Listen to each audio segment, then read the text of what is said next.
আজকের এই ভিডিও থেকে আমরা জানবো ক্যাপিলারি রাইজ বলতে কী বোঝায়, ক্যাপিলারি ফল বলতে কী বোঝায়, জানবো আমরা এই ভিডিও থেকে, এবং তার ডেরিভেশন কীভাবে আমরা করবো সেটাও আমরা দেখতে পাবো খুব সহজভাবে। আগের ভিডিওতে আমরা ডিসকাস করেছি সারফেস টেনশন বলতে আমরা কী বুঝি, তার বিভিন্ন অ্যাপ্লিকেশনের উপর। যদি ভিডিও না দেখে থাকো তাহলে এইখানে একটা তোমরা আই বাটন দেখতে পাবে, আদারওয়াইজ প্লেলিস্ট সেকশনে গিয়ে তুমি ফ্লুইড মেকানিক্সের প্লেলিস্ট থেকে তুমি ভিডিওগুলো দেখতে পারো। সিভিল ইঞ্জিনিয়ারিং বাংলা চ্যানেলে সবাইকে জানাই স্বাগত। ভিডিওটা দেরি না করে শুরু করা যাক আমাদের আজকের topic capillarity.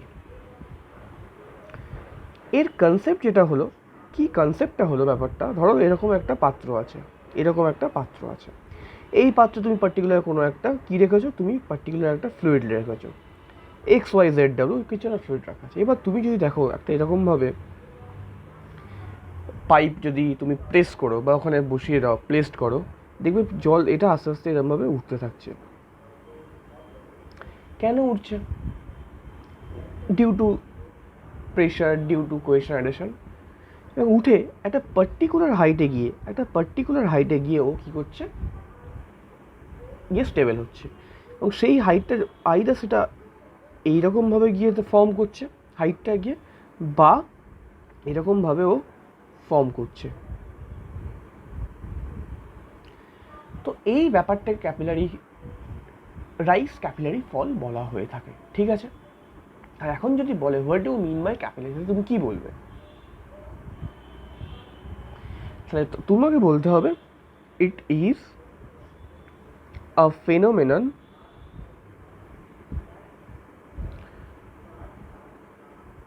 Two rise and fall of any fluid. It is a rise and fall of any fluid. That is the capillarity. এবার কথা হলো, এই যে ধরো একটা উচ্চতায় উঠলো বা ধরো একটা উচ্চতায় ডাউন করলো, এটা কীভাবে আমরা বের করবো? তাহলে এবার ডেরিভেশন পার্ট দাও, খুব সুন্দরভাবে দেখা দাও। এই আছে, এইখানে পাইপ দিয়েছো তুমি, ও ব্যাটা এরকম উঠে গেছে। তাহলে এইটা আমার এইচ, এইখানে কে কাজ করছে? এখানে কাজ করছে, কে কাজ করছে? Tension, surface tension. এখন এইটাকে যদি আমি কম্পোনেন্টে ভাঙি, এরকমভাবে কম্পোনেন্ট জেনারেট হবে। আমি আরোভাবে দেখছি, এরকমভাবে টেনশন কাজ করছে, ক্যাপিলারি এই সারফেস টেনশন। এদিকে একটা কম্পোনেন্ট, এদিকে একটা কম্পোনেন্ট। এটা যদি থিটা হয়, বা যদি এইটাকে যদি থিটা ধরা হয়, তাহলে এইটা হবে কি টি কস থিটা, আর এইটা হবে কি টি সাইন থিটা। এখন এরকমভাবে উঠছে, আর এটা ক্রস এরকমভাবে আছে, তাই প্রত্যেকটা টি সাইন থিটা, মানে টি সাইন থিটা ক্যান্সেল আউট হয়ে যাবে। তাই থাকবে কি না, থাকবে পড়ে থাকবে এইগুলো পড়ে থাকবে।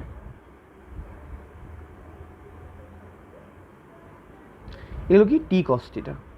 তাহলে টি কস থিটা কতটা পড়ে আছে, তা ওই সেম ব্যাপার, internal force equal to external force, ঠিক আছে? টি কস থিটা। আচ্ছা, কোথায় কাজ করছে? পাই ডিতে কাজ করছে। নিচে কে কাজ করে? নিচে এমজি কাজ করছে। এমজিকে মাস মানে আমি কি লিখতে পারি? আমরা জানি rho equal to mass per volume, ঠিক আছে?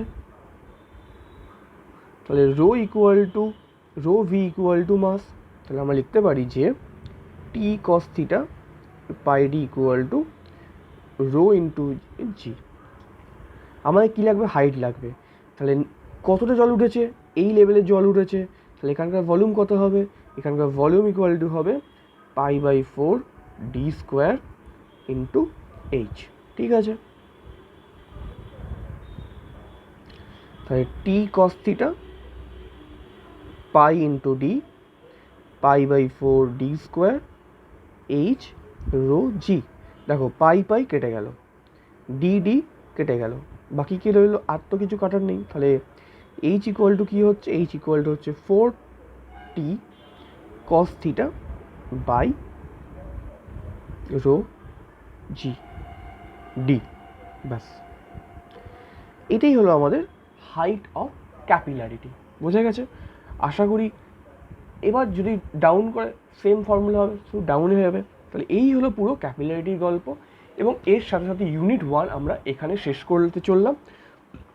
এবার তোমরা কী করবে, ইউনিট 1-এর যত রকম প্রবলেম পাচ্ছ, যেখান থেকে গেট হোক, প্রিভিয়াস ইয়ার কোয়েশ্চেন পেপার হোক, বা ধরো তুমি কোনো গভর্নমেন্টের পরীক্ষা হোক, যেখান থেকে তুমি যা পাচ্ছ তুমি আমাকে দেখাও ভাই, যে স্যার আমি এটা পাচ্ছি না, সলিউশন করার দায়িত্ব আমার। এরকমভাবে আমরা এই চ্যানেলের মধ্যে মাধ্যমে পড়াশোনা করবো ফ্রি অফ কস্টে, ঠিক আছে? এবার কি কাজ হবে, এটা করো। এই সপ্তাহের মধ্যে এই সবগুলো ভিডিও চলে আসছে ফার্স্ট ইউনিটের। সেকেন্ড সপ্তাহ থেকে আমরা শুরু করবো ইউনিট 2। ইউনিট 2 মানে যেখানে আমরা পড়বো পাস্কালস ল, হাইড্রোস্ট্যাটিক ফোর্স, তার অঙ্কগুলো আমরা দেখবো, ঠিক আছে? তো এইখানে আমরা ইউনিট 1 শেষ করলাম। আশা করি ভিডিও ভালো লেগেছে। আর হ্যাঁ, যাদের ফুল প্লেন খুব ভয় লাগে তাদের কাছে অবশ্যই এটা শেয়ার করো, কারণ পরের ভিডিও যদি হট করে থাকে তারা বুঝতে পারবে না। তার কারণ fluid mechanics, soil mechanics, strength of material, এগুলো সব না লিঙ্ক বেস, একটার সাথে একটা লিঙ্ক করে থাকে, ঠিক আছে? তো আর যদি মনে হয় ভিডিওতে নতুন কিছু শিখেছো, হ্যাঁ লাইক করো, আরও এরকম আমাকে ভিডিও বানাতে মোটিভেট করার জন্য, ঠিক আছে? আমি যেমন মোটিভেট করছি ইন দ্য টার্মস, তুমিও আমাদের মোটিভেট করো লাইক করে। আর হ্যাঁ, যদি এরকম আরও ভিডিও দেখতে চাও তাহলে সাবস্ক্রাইব করো, আদারওয়াইজ সাবস্ক্রাইব করার কোনো দরকার নেই। আর নাম্বার 2, হ্যাঁ আবার বলছি, ভিডিও দেখার জন্য অসংখ্য ধন্যবাদ। দেখা হচ্ছে পরের ভিডিওতে ইউনিট 2 নিয়ে। ভালো থেকো, সুস্থ থেকো, সাবধানে থেকো।